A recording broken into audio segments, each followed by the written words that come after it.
فأنا ناصح لإخواني بالصدع بالحق تبيض وجوههم. السكوت في مسألة الحزبية يضرها، فاصدع بما تؤمر وأعرض عن المشركين. سلامي على دماج ورجالها والشيخ يحيى ودار العلم يا سعد بانيها. الحمد لله والصلاة والسلام على رسول الله وعلى آله وصحbihi ومن والاه ما ba'd.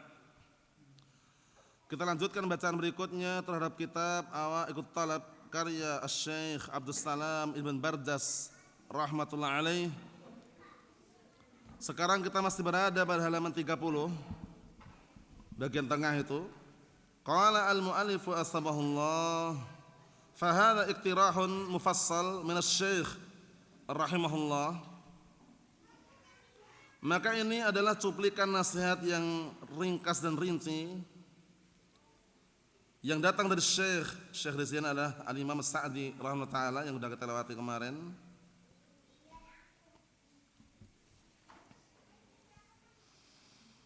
Hariyun bil i'tina, yang sangat pantas dan layak untuk orang perhatian penuh terhadapnya. Wa qad istaqarayna tarajima ulama'ina fama minhum man kharaja an hadzal sabil wa bidzalika hazu qasabatus sabqi. Artinya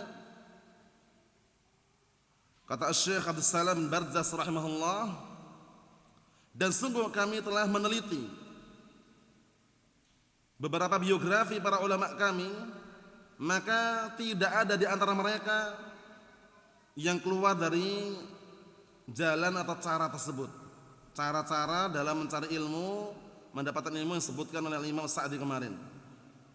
Wa bidzalika, dan dengan sebab itu hazu qasabatus sabqi, maka mereka bisa meraih keberhasilan dan kesuksesan. Qasabatus sabqi itu al-fauz artinya. Wal yakun ma'luman lada talibul ilmi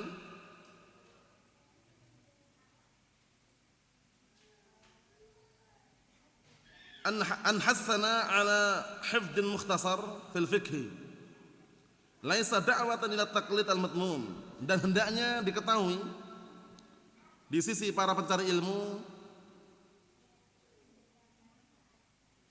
bahwasanya motivasi kami, dorongan kami untuk senantiasa menghafal ringkasan dalam masalah fikih. Jadi dalam masalah fikih itu kan ada kitab yang ringkas, yang tebal. Ya, kalau yang ringkas ya Umdatul Ahkam, misalkan yang tebal ya Bulughul Maram. Ya, kemudian pelajari ilmunya, memahami kandungan makna hadisnya. Yang beliau mengatakan hal ini bukan menyeru atau mengajak bertaklid yang tercela.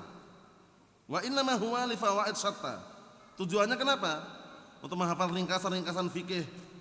Pendapat-pendapat para ulama mengenai ilmu fikih dan semisalnya, bukan untuk mengajak menyeru bertaklid yang tercela, tapi hanya saja untuk mendapatkan faedah-faedah yang beraneka ragam.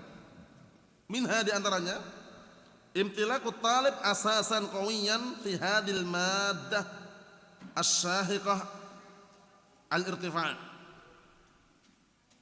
Artinya di antaranya faedah yang beraneka ragam tadi, yaitu seorang pelajar memiliki pondasi yang kuat pada materi yang sangat agung dan tinggi tersebut.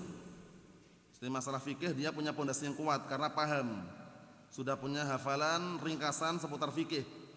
Ya, kitab yang paling ringkas ya diantaranya yang mengandung ilmu fikih ya Umdatul Ahkam. Kalau ingin tebal ya Bulughul Maram. Kalau ingin banyak ada campurannya tapi bagus juga ya Al-Ba'in Nawawiyah. Kalau ingin campur dengan yang adab-adab yang lain, kitab Riyadhus Shalihin. Naam. Tapi kalau khusus yang fikih ya Bulughul Maram atau Umdatul Ahkam tadi. Itu matanya maksudnya. Wa illa syarahnya banyak.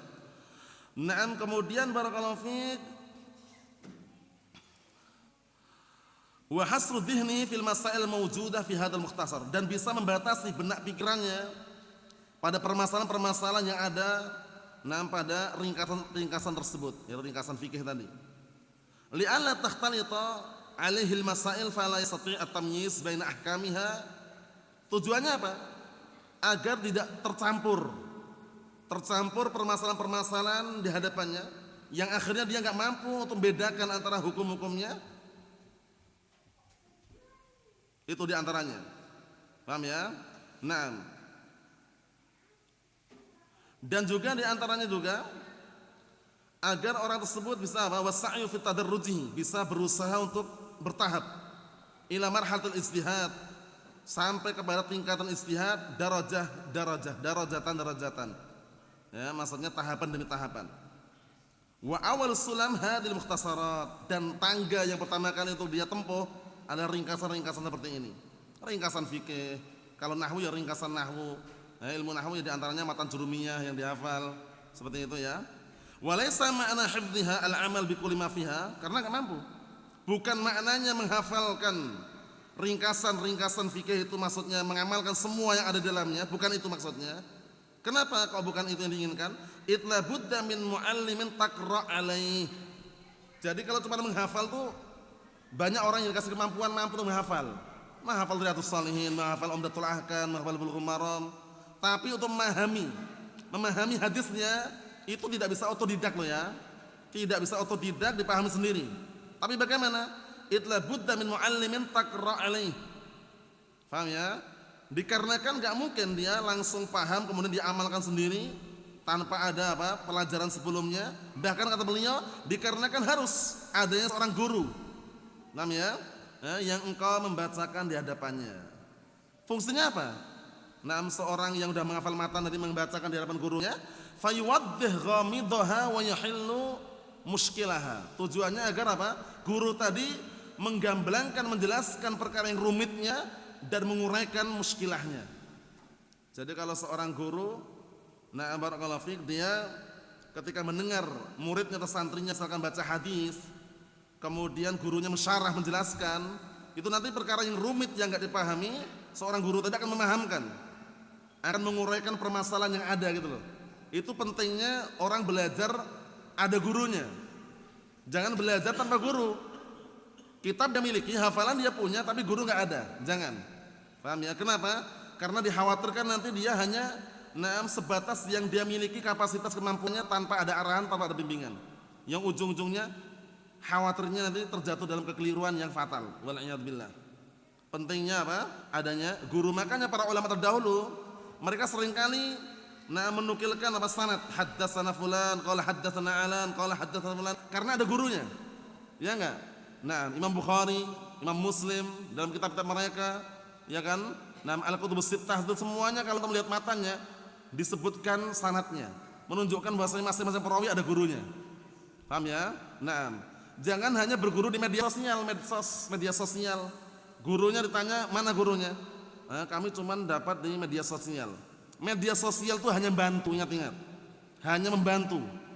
Paham ya? Hanya sarana yang membantu, bukan target tujuan utama. Tapi kalau ditanya mana yang lebih baik, ya duduk langsung. Duduk langsung bermajelis di hadapan para ulama, para masyayikh Ahlussunnah, para asatidzah Ahlussunnah, belajar. Paham ya? Dan sabar, tidak boleh terburu-buru, tergesa-gesa. Karena ilmu itu dipelajari dengan cara sabar. Paham ya? Sampai-sampai para ulama terdahulu mereka mengatakan innama kunna barakallahu fiik na'khudul hadits fil yaum haditsan aw haditsain. Untuk kalian semakna ya. Dahulu kami dalam sehari itu mengambil ilmu itu cuma satu hadis, menunjukkan sedikit demi sedikit. Sabar. Barakallahu fiik. Kita lihat wa istadillaha. Kemudian juga dia akan, seorang guru tadi itu, seorang muallim akan menampakkan, berdalilkan untuknya. Jadi jelaskan dalilnya ini untuk ini. Wa yubayyin ar-rajih minal marjuh fiha. Dan seorang guru tadi akan menjelaskan mana yang rajih, mana yang marjuh. Ini penting loh ya perkara fikih. Kalau kita baca perkara fikih banyak khilaf kadang. Ya kan, ada 4 pendapat, 5 pendapat. Nah, kalau kita enggak tahu yang rajih kan pusing juga kepala. Pening juga kan. Alhamdulillah zaman sekarang ini sudah banyak para masyayikh Ahlussunnah yang mereka mengarah kitab-kitab fikih yang mereka menelaah, meneliti, menyebutkan khilafnya dan merajihkan. Itu yang mudah. Alhamdulillah banyak sekali.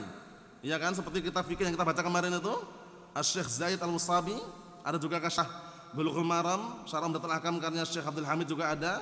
Paham ya? Itu sebutan ar-rajih. Nah, itu yang sangat membantu kita. Karena kita untuk menelaah secara keseluruhan itu kadang kita belum punya kapasitas. Tapi kalau sudah disebutkan rajihnya dengan dalil, nah itulah yang kita ambil. Paham ya? Itu memudahkan sekali. Paham ya? Memudahkan sekali. Waddukhul fi hadzal mabhas mimma yastad'i italatan la nuriduha huna. Dan masuk dalam pembahasan ini termasuk perkara yang memerlukan apa? Pembahasan yang panjang yang kami tidak menginginkan di sini. Il annani anqul ahrufan 'anil musannif al-kabir al-murabbi al-fadil al-'allam Dzahabi rahimahullah. Hanya saja aku menukilkan beberapa huruf dari orang pengarang yang besar, seorang yang murabbi yang bisa barakallahu fi mendidik dan juga mengarahkan, membimbing, yang punya keutamaan. Nia Al-Imam Dzahabi ij'ala likulli insanin manzilatah. Beliau menjadikan, dikarenakan beliau menjadikan setiap seseorang itu sesuai dengan kedudukannya. Faqal man balagha rutbatal ijtihad wa syahida lahu bidzalika iddatan min al-a'immah lam yasugh lahu an yuqallid. Artinya barakallahu fiik, kata Imam Dzahabi ini bagus sekali kalamnya ini, barang siapa yang sudah mencapai tingkatan istihad, mampu beristihad, menelaah hadis, dalil dia kumpulkan, kemudian dia menyimpulkan, mengeluarkan suatu hukum dari apa? Dari mutalaah tadi itu, dia sudah mampu beristihad dengan syarat-syarat istihad sebutkan dalam kitab Al-Usul itu ya, kalau ingin melihat di akhir-akhir itu karya Ibnu Utsaimin. Wa syahidalahu bidzalik, dan juga disaksikan oleh apa? Sekumpulan para a'immah bahwa fulan ini ahlu istihad. Maka orang yang sudah ahlu istihad tidak diperbolehkan baginya taklid, karena dia mampu beristihad, mampu mengeluarkan hukum dari apa? Barakallahu, dari dalil yang dia kumpulkan, kemudian dia mengambil istinbat. Faham ya? Itu termasuk pentingnya belajar ilmu usul fikih. Karena dengan ilmu usul fikih dia akan mampu mengambil istinbat, pendalilan yang umum dalam dalil Al-Qur'an Sunnah, kemudian dia keluarkan hukumnya. Karena sudah belajar ilmu usul fikih tadi antaranya. Karena banyak kadang-kadang hafal Al-Qur'an, hafal Sunnah, tapi ketika mendapati dalilnya mana, dia nggak paham tapi hafal dalilnya. Dalilnya hafal dia, cuman untuk dalil yang ini mana dia nggak paham karena belum belajar usulnya di antaranya. Paham ya? Nah, makanya para ulama mereka memasukkan kitab usul fikih termasuk bagian apa? Wasilah. Ilmu wasilah. Paham ya? Ilmu wasilah yang bisa menghantar kepada ghayah. Ghayahnya memahami Al-Qur'an Sunnah dengan sempurna, dengan pemahaman yang tepat. Di antara ilmu wasilah ya ilmu usul fikih, ilmu mustalah ya kan? Dan kemudian ilmu nahwu, sharaf, bahasa Arab atau semisalnya. Kita lihat kama annal faqih al-mubtadi', sebagaimana seorang yang faqih yang pemula, wal ami, orang faqih pemula maksudnya orang pemula baru belajar paham tapi dia, wal ami, dan orang awam, alladhi yahfadzul Qur'an, orang awam yang menghafal Al-Qur'an, au katsiran minhu, atau kebanyakan dari mereka, la yasughu lahu istihad abadan. Mereka belum diperbolehkan untuk beristihad.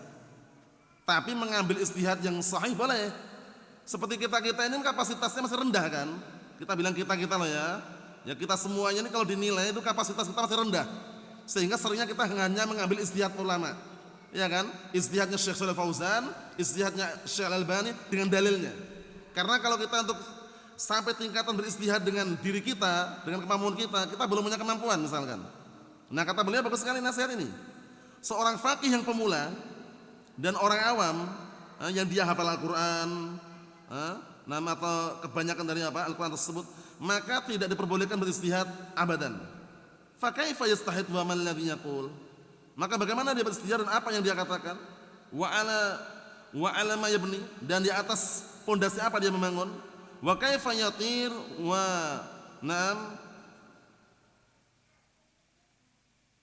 apa itu? Wali mayurish, dan bagaimana dia terbang, dan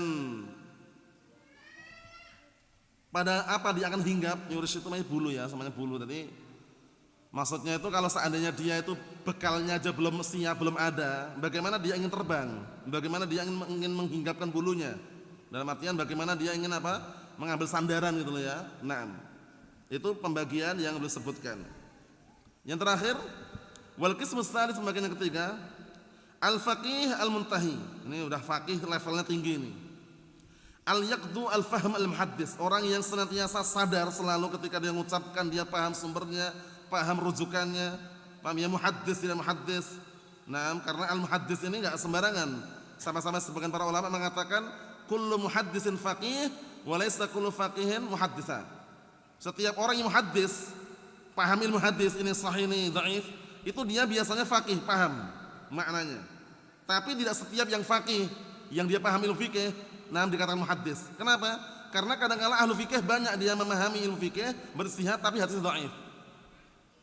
Paham ya, hadisnya dhaif. Padahal dia faqih gitu loh. Tapi yang muhaddis ini dia akan memilih. Kalau hadisnya dhaif dia tinggalkan, kalau hadisnya sahih dia ambil. Bisa dipahami? Nah, ini sekarang al-faqih al-muntahi, ya, orang yang faqih yang sampai tingkatan puncak level tinggi.